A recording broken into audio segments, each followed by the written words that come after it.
Hi, I am Jan Reardon, and I am here representing the Jennifer Reardon Foundation.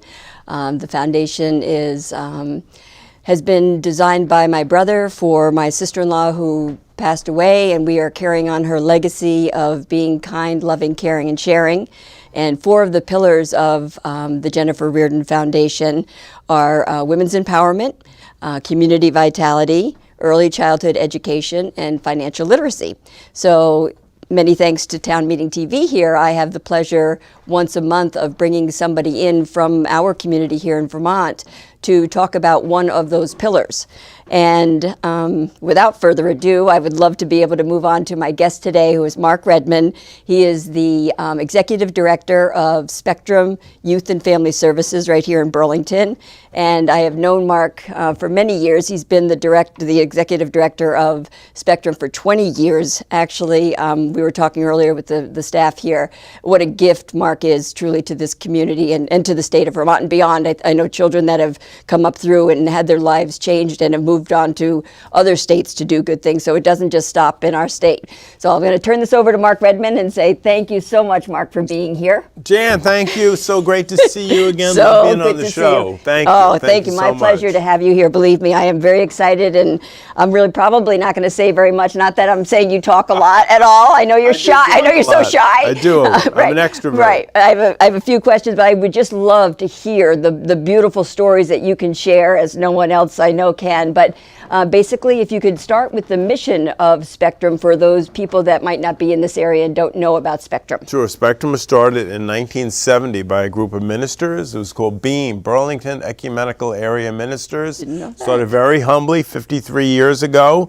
as a shelter for homeless youth, and then it has really grown tremendously since then. Has it ever? Yes. So now, like last year, we worked with 1,240 different youth in our different facilities. And you say youth and young adult as well, correct? Yes, exactly. Up to I mean, 26 we will go to 26, Love it. 27, depending on if it's the mental health program or kids who are homeless. We're mostly known for working with homeless youth, right? Right. So here in Burlington, we have 26 beds where young people can stay, and we start with like a warming shelter to get kids out of the cold and the snow.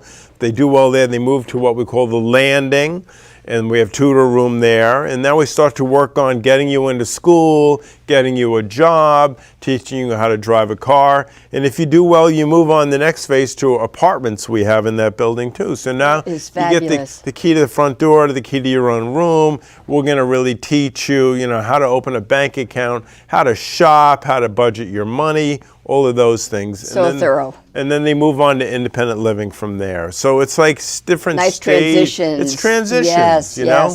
And our thing is you meet children, you meet young people where they're at. So exactly. You may have a young person who's really at the ground level struggling with mental health issues, struggling with addiction issues, so we'll meet them there.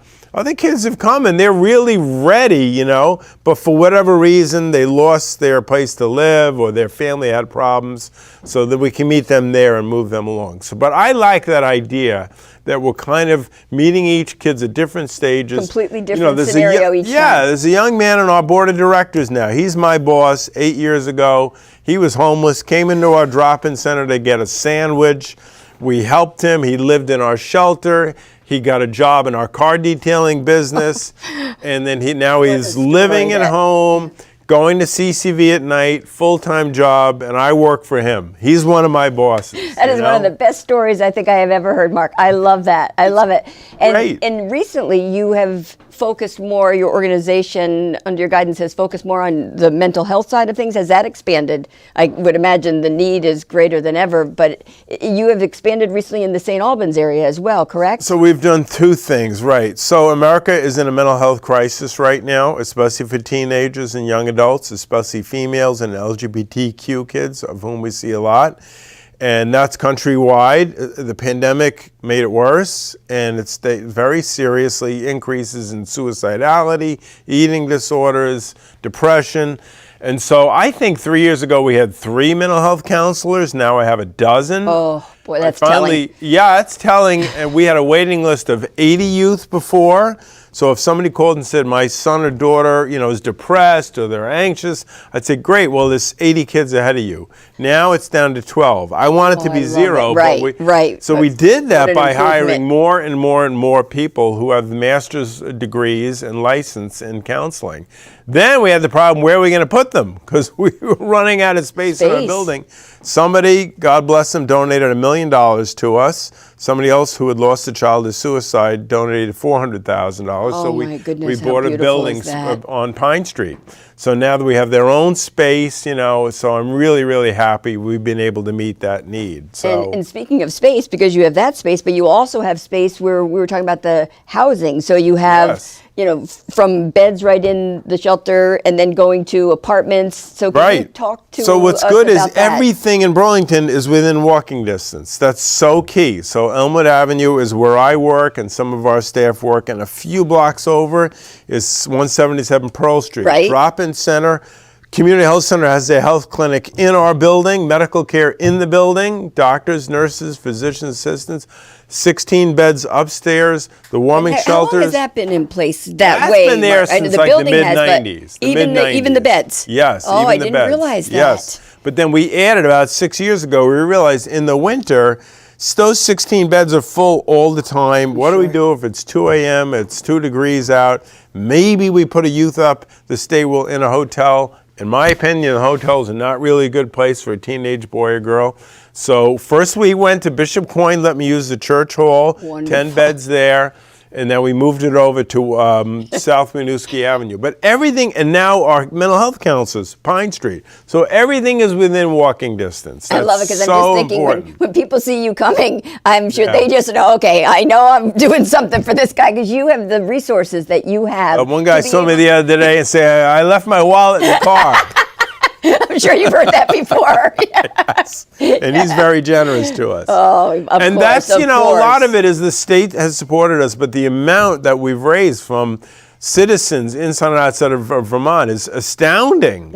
I know some of the numbers, but what is your biggest fundraiser? Like, I know you do, so many different things with sleeping out during the night in the middle of March and here in Vermont when it's, 10 below. But what is the biggest? You have the Empty Bowl. So we have the Empty Bowl coming up on October 10th. And I joked, 12 years ago, my development director said, hey, we're doing an Empty Bowl next Thursday. And I was like, what's that? So we'll just show up at the Congregational Church and get ready to give a speech. Oh, nice. So okay. It was 40 of us in a church hall with donated soups and bowls, and I think it raised like $10,000.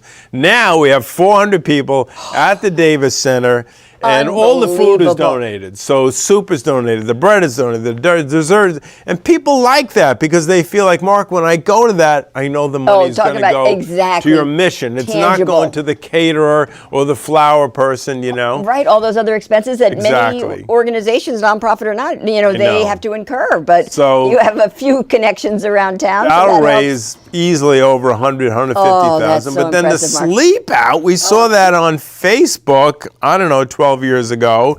Thought, well, let's try it. These business executives sleeping outside in Manhattan.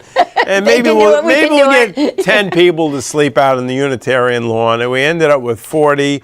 And now it's hundreds of people. And they're all over the place, right? All over, Because Essex did right at the high school. Well, this one little girl from Westford, in the second year we did it, she was 9, and her mother emailed me and said, my daughter wants to sleep out in the backyard the same night is that okay? And I said, sure. Love it, yes. The little girl did a GoFundMe page and sent us a check for $1,600. So I said to my son, it was 10, if the 9-year-old girl can do it, you can do it. So now, because of that little girl, kids hundreds are of so kids, engaged in this. Boy Scout troops, swim teams, church groups, all over Vermont. They raise like 40 or 50,000. The total event raises 300,000 or 400,000. Oh, that's remarkable. But again, we nominated that little girl for a college scholarship, and she went to college on that scholarship. She's a graduate now. She's a chef in Boston. Oh, she's all my grown goodness, up. what a But I mean, story. I never would have been smart enough to to have the kids do it. But because of her goodness, you know what I mean? That spread one right from night, there. Exactly. And boy, oh boy, it just Right. took off from there. So it's a great example of how one person Right. with a kind heart and cares about people who are homeless started a whole movement. Right, talk about organic. I mean, you can't advertise to get something like that. That is No, so pure no. and what it's truly all about at the core. And, It's true. The good that will come from that for, years to Really come true. is really remarkable. true. So How about, there was something more recently here Yes. that was on the news that I really want to talk with you about because I just love the concept and like to get the details, but the direct cash transfer program. If you Okay. can give us the highlights of that So that's so our far. latest Yes. thing. So, right. So, one of our staff, she was an AmeriCorps worker. We get AmeriCorps workers, and she read an article out of the University of Chicago and sent it to me. And it was a report that said, according to Merrill Lynch, 78% of American parents help their kids financially in some way from the age 18 to age 30. And, with college or Sure. first car or first apartment. And I always say I'm Exhibit A. My parents paid for my college tuition in Villanova. When I graduated, they lent me the money to buy my first used car.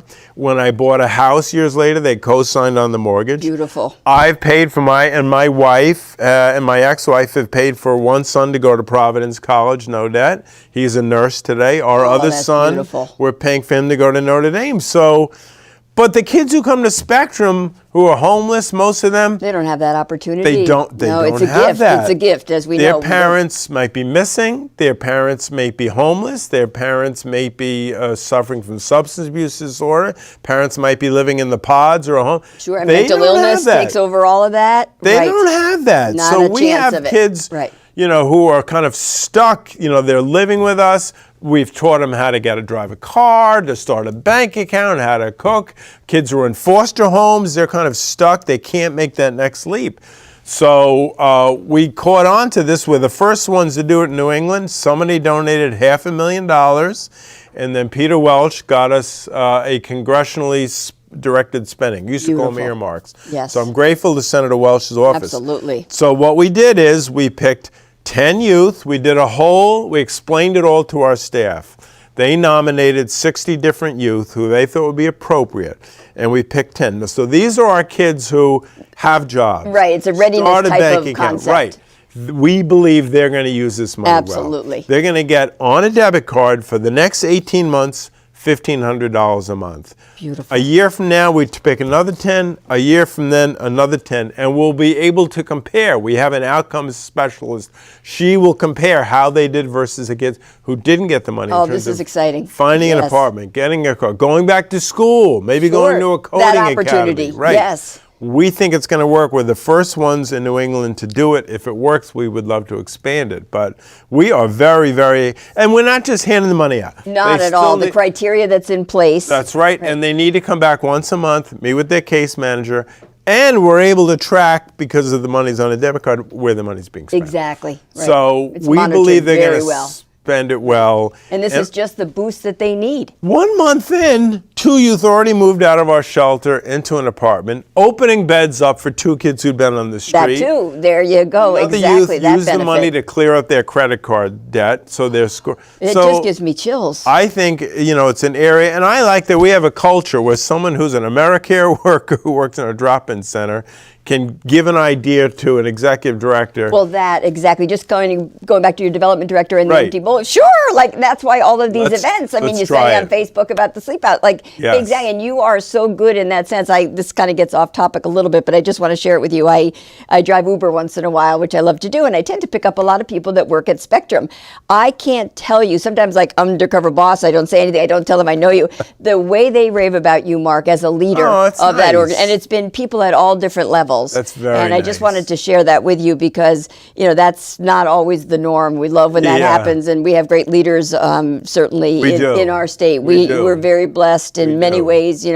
In the profit and nonprofit worlds, we have some great people that are so committed to Burlington and to Vermont and to Right. the health and wellness of our state. So it's a great place to live. But you're right there on the top of that list when I hear these stories, and I just wanted to be able to share that with we you. got picked in the best places to work last year. We were the #1 nonprofit, and that is an anonymous survey among your employees. That can go in a lot of different directions. So when you do it right, know, and we've won it twice in a row. Last year we were, again, the top for the nonprofit, so that was really cool. So that's a good sign that people Absolutely. are happy here. That's and, significant. You know, so the other thing we should talk about is St. Albans, you know, Yes. because you mentioned that. So we have had 2 workers in St. Albans for about 10 years working with youth in foster care. And you have a site, or is there a building in St. Albans? Back then we did not. We just rented space, and those 2 workers, we work with youth in foster care, helping them to finish high school, helping them to go get a job. And those 2 women said to me over and over, Spectrum needs to be up in St. Albans. Presence there, yes. We need a drop-in center. We need homeless beds. St. Albans there's a lot of good things about St. Albans, a lot of economic activity, but there's also a lot of poverty. There's as many children in foster care in St. Albans as there are in Burlington, even though Burlington has 4 times the population. Size, exactly. So again, a very nice family donated $200,000 to us to get us started. Senator Welsh again got us some money, so we opened up a drop-in center right on Lake Street. And we didn't know when we opened, you know, let's hand out free lunch and dinner. Right. Let's see what happens. You know what's surprising? If you go to our drop-in center here in Burlington, you're going to see a lot of 18, 19, and 20-year-olds. You know who we see in St. Albans? 13, 14, 15. Boy. Why? Because we're so lucky in Burlington to have the Boys and Girls Club, the YMCA where you used to work. Right. We have King Street Center, Sarah Holbrook Center. So many wonderful resources and do not organizations. have that in St. Albans. No, We boy, don't have that. That you can talk about something significant to say the difference between communities and the need being so great there. It's true. It's really true. So I think that is and so St. Albans is great. They're welcoming us with open arms. So now you do have a space. We have a beautiful space. And it's where is that gorgeous. located?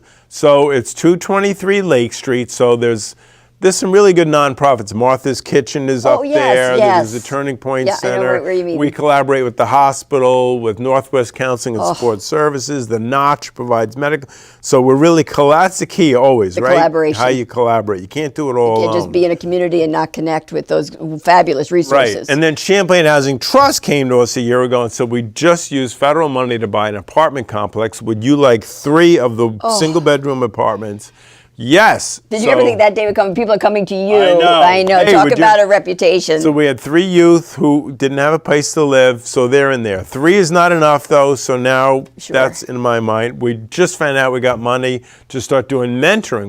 We do mentoring in Burlington. We want to do mentoring in St. Albans. So what would be an example of a Burlington scenario of mentoring? Oh man, we have about 60 mentors now. We look for adults who are, you're not the therapist, you're not the counselor, you're a stable, reliable presence in a young person's life, which for many young people, that's when they need more than anything else. The first time they've had that. So Burlington High School, a guidance counselor will call us and say, we have a young boy here, single mom raising him, he's starting to cut school, he's starting to get in trouble, he needs a positive person in his life. So we'll find a boy who likes fishing with a mentor who likes fishing, or we'll try and match them on interests. These are people that you know in the community that are not necessarily affiliated with Spectrum? That's right. We will recruit, we'll run ads, we'll do commercials, we'll put it on Facebook. We need mentors. We'll go to churches.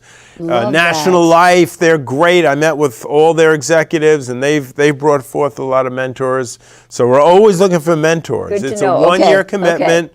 4 hours a month. Somebody that's listening right now and is willing and interested in finding out more about being a mentor, how do they get in touch with SpectrumVT.org. We have a great website. How can I help? And good, it's right there. I love your website, by the way. It's really a good website. It is, and so user friendly. I really like it. Yeah, Sarah Woodard, our development director, she put the website together, and it is very user friendly. You're right. So that part is good. But St. Albans is exciting, and we want to keep growing there. And I'll be honest with you. like when Becca Ballant was running for in the primary, she visited Spectrum, and she said, "I'm from Brattleboro.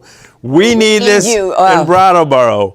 And I've gotten calls from St. Johnsbury. I've gotten calls from the city of Barry. I do believe every city in Vermont needs some version, of a lot of things end at age 18 for young people. Right. A lot of things. Right. And that's where we pick up. And even a city like St. Albans, again, we don't have those younger things. So we need to help those kids and too. That's, sort of, a blessing that you were able to discover that through your process in St. Albans. You really didn't know about those younger kids and the needs that they have. So what a great way to expand the program that already has such a solid foundation. It is. And I give credit to the 2 women who work there. And then I went up and started meeting with United Way from up there and different. And I didn't come up like, we're coming in to save the day. I was like, do you need what we, and they were emphatically yes. They were like, oh my gosh, it would be so great if Spectrum came up here. So, and as you say, St. Johnsbury and Brattleboro and other communities,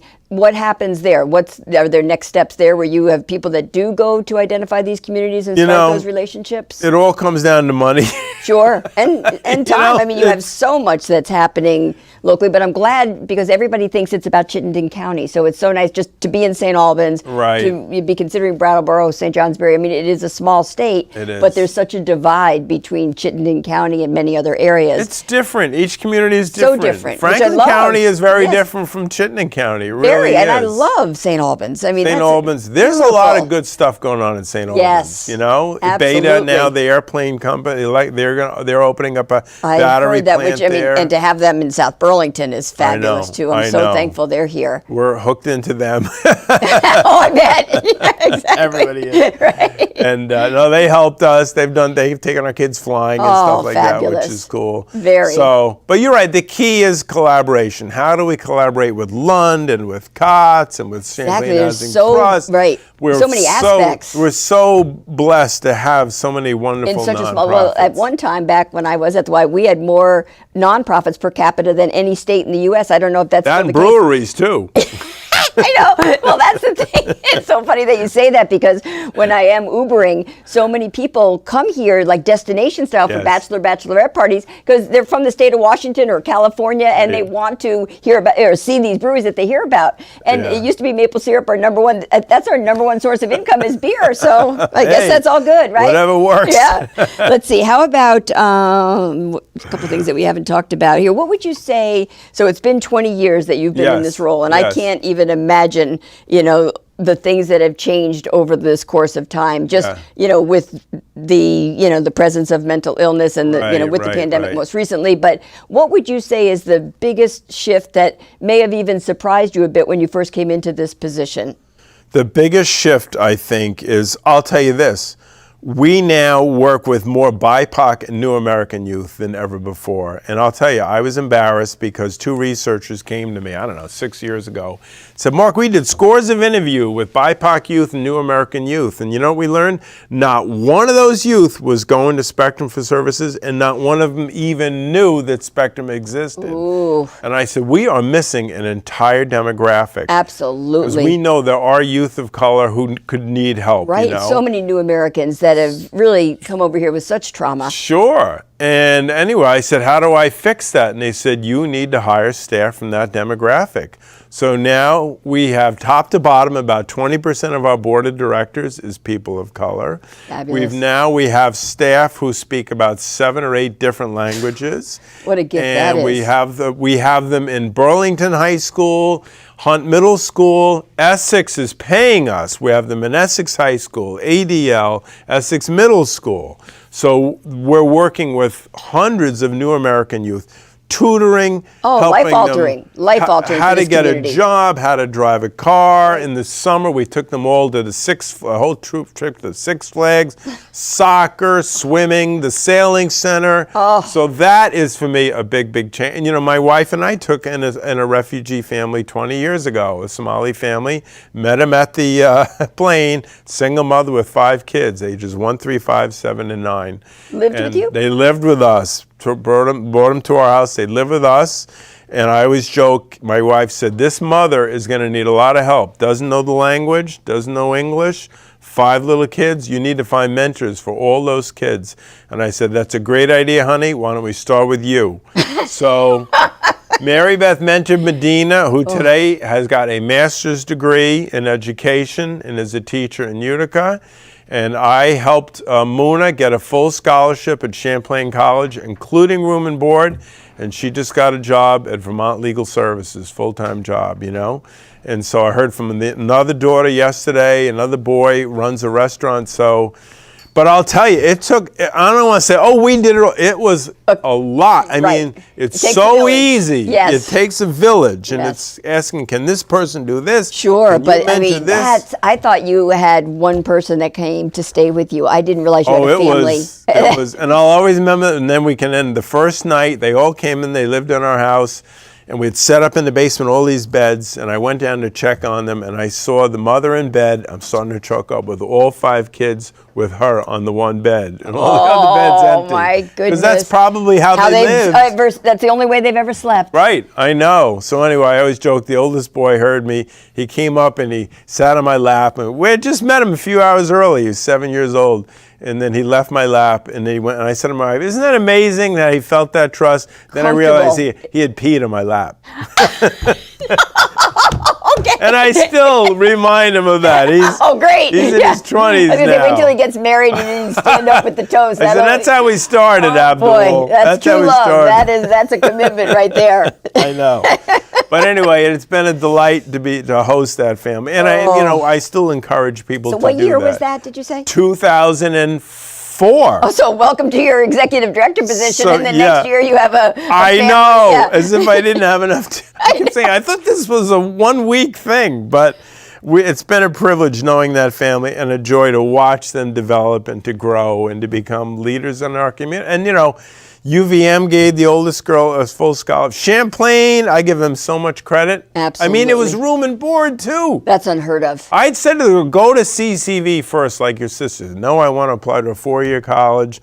And they gave her a full ride. She was a law student and may go to law school now, who knows. Right, but she's right here She's got a great job now, legal aid, great job. And where's the mom? Is she still in town? Still, they were in Burlington. No, they moved from Essex to Burlington to Winooski and then back to Essex a mile from where they first started. With you? Yes. I love it. The mom works. She has a part-time job, Boy, is that a success story? Yeah, and she remarried, has 2 other children. We have mentors through Spectrum for those 2 kids now, too. So the mentors provide such a valuable role in so many ways. Right, and so natural and genuine and exactly. kind. They take them skiing and they basketball, all the things. And it's good for everybody. Everybody the wins. mentor as well as the The mentee. mentors love it. They love it. Oh, absolutely. And I always joke, we lure them. It's just a 1-year commitment. We just kind of lure them in. 10 years later, they're paying for their college, and I'm like, wow. And I mean, true story. So, it is true. Oh, we only ask for a year, but almost everybody does more than a year, which is pretty cool. It sure is. So. Well, we're going to be wrapping up here, and I just want to thank you so much. You have lifted my spirits for the day and beyond here. When I get to hear these stories, it just warms my heart. It's beautiful what you're doing, Mark, and I can't thank you enough. I know everybody has such great respect for you, Thank you. And I'm proud to know who you are. Yeah, we've known each other a few years, and thank you for what you're doing for absolutely. your sister-in-law's foundation. Thank you so much. It's an amazing thing, and I give you a lot of credit Well, thank for you. that. It's bittersweet, but it has made such a difference. My brother has done amazing things to keep Jen's legacy of being kind, loving, caring, and sharing booming, and I'm sure she's looking down with a lot of pride. I'm sure she is. Yeah, I'm sure she is. I have no doubt. He is a remarkable man. So I'm glad to, under the circumstances, be on this journey with him and to be a board member and get to make a difference. That's great. And I love every minute of that. Well, keep doing your show. And what's the bear all about? Okay, so Vermont Teddy Bear is one of those great collaborators that we have right here in Burlington. And 5 years ago, when everything happened, and I talked with Bill Scholdeis. Yes, love Bill. Incredible man. Great person. At Vermont Teddy Bear, he certainly is. I, gave the idea of perhaps having a kindness bear. Boom, bang. People were calling me from there, doing sketches. He got on it. Like within that afternoon, there was a bear in the works. And so then they created this, and now we have Sparky the Kindness Bear, who is really the mascot for the whole foundation. When you go, to the site, you'll see there's a Jennifer Reardon Spark Kindness Sports Complex that has been named after Jen out in Albuquerque. And it's beautiful. And my brother had this, I don't know the dimensions of it, but it's enormous Sparky Bear out there. And it's all through with Vermont Teddy Bear's endorsement of the bears that we brought these, on the East Coast tour. My brother, gives these out to people that say, it's just it's a great bear. Well, now I can email Bill and ask him for a Spectrum bear. There you go. Oh, boy. I'm sure that will happen. He'll love that. Bill will love that. He will. I'll give you any endorsement I can. I know you will. I know you well, will. You're so well connected that it's we kid about it, but the value and the fact of what this bear can do for people of all ages, of course, is really under those type of circumstances. It's like, do you want a lot of sales or not? It's kind of nice when there aren't too many sales, because it's like maybe people don't need that. But then again, you can have the kindness bear represent so much during happy times as well. That's great. That's anyway, really great. we'll wrap up here, get you going again. Thanks and for having me on. Thank you it's great so to much, see Mark. you. I'd like Thank to have you back someday, and we can follow up maybe. I hate to wait 18 months, but to get some ideas on the outcomes of that program, I would love that. Yes, because by then we'll have some good data. I would love to talk to you about that. Thank you so much. That'd be great. Thank you. Thank you.